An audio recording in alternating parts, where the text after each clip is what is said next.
Wife emptied our daughter's college fund for shopping spree. Should I take the blame? I find myself in a difficult situation, torn between a rock and a hard place, and I don't know what to do. The problem is, I can't discuss this with anyone close to me due to privacy concerns. For the past 8 years, I've been with my wife, Andrea, 48F, and my stepdaughter, Cassie, 17F.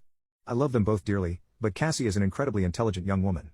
Recognizing her potential, Andrea and I decided to establish a college fund for Cassie, ensuring that she wouldn't be burdened with debt. Over the years, this fund grew to over $200,000. Cassie knows about the money and has pinned her hopes on it for her dream of attending an Ivy League school. To make a long story short, last week, I discovered that nearly $170,000 of the money was missing from the account. I was shocked and immediately confronted Andrea, asking if she knew anything about it. Tearfully, she admitted that she had been spending the money over the years to fuel her shopping addiction. My anger was indescribable, but in a moment of clarity, I considered the possibility of an affair.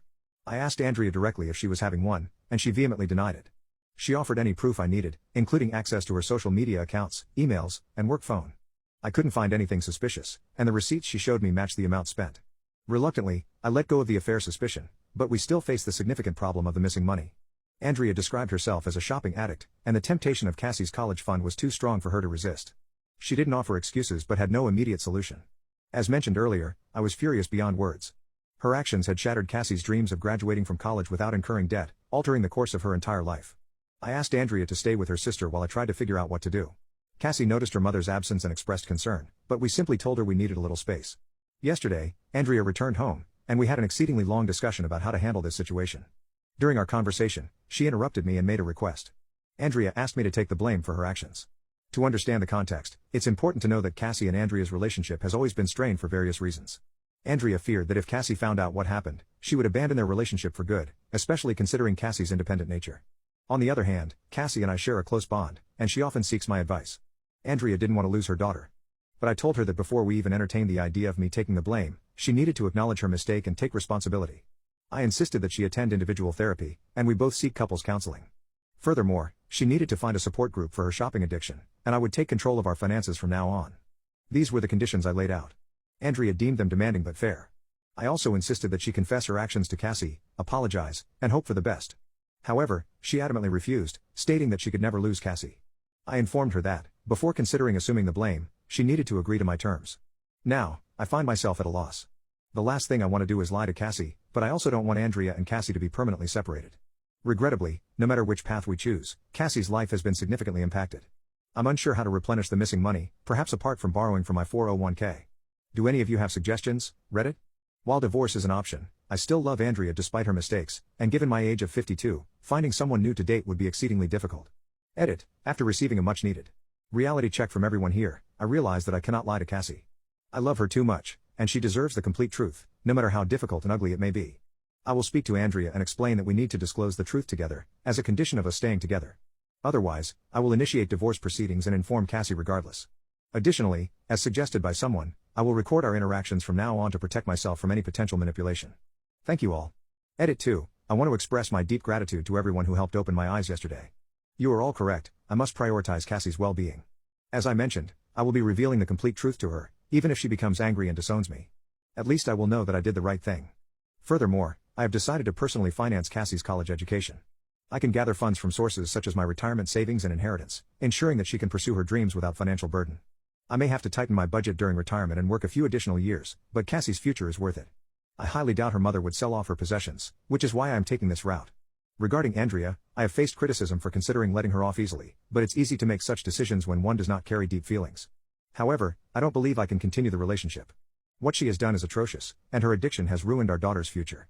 During our late-night discussion, I threatened divorce unless Andrea told Cassie the truth. She pleaded with me not to, but I stood my ground.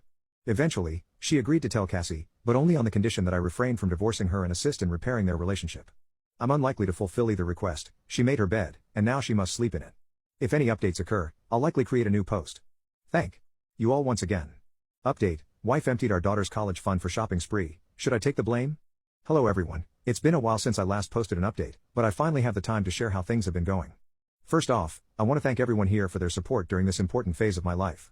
Looking back at my previous posts, I can't believe how uncertain and vulnerable I sounded. The possibility of my marriage ending and facing loneliness really shook me. However, I started therapy, which helped me realize that being single isn't the worst outcome. I've used this time to focus on myself and transform my loneliness into solitude. And in case you haven't guessed it, I am now single. Andrea and I are legally separated and going through divorce mediation. Regrettably, Andrea is still in denial and is trying everything to win me back. She has been prolonging the divorce process, claiming to have started therapy and showing signs of recovery. I'm a bit skeptical but have told her that any positive change is a step forward. She has also reached out to both of our parents and her late husband's parents to apologize and offer to repay the money.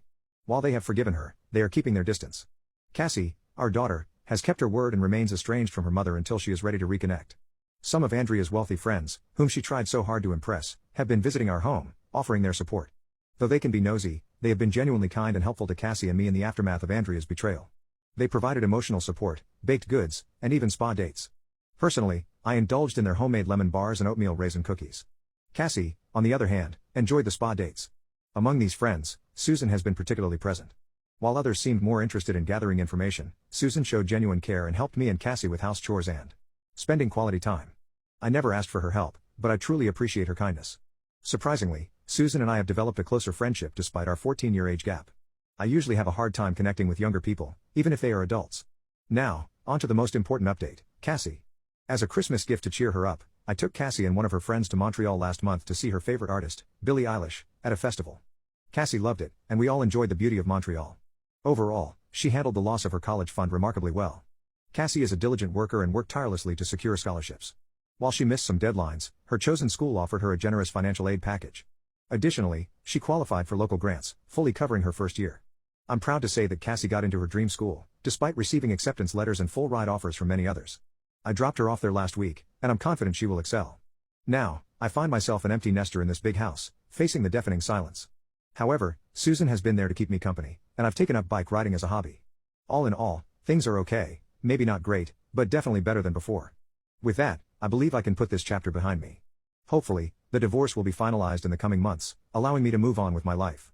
Yet, the most significant happiness I have comes from seeing Cassie fulfill her dreams and reach her true potential. I couldn't be happier about that.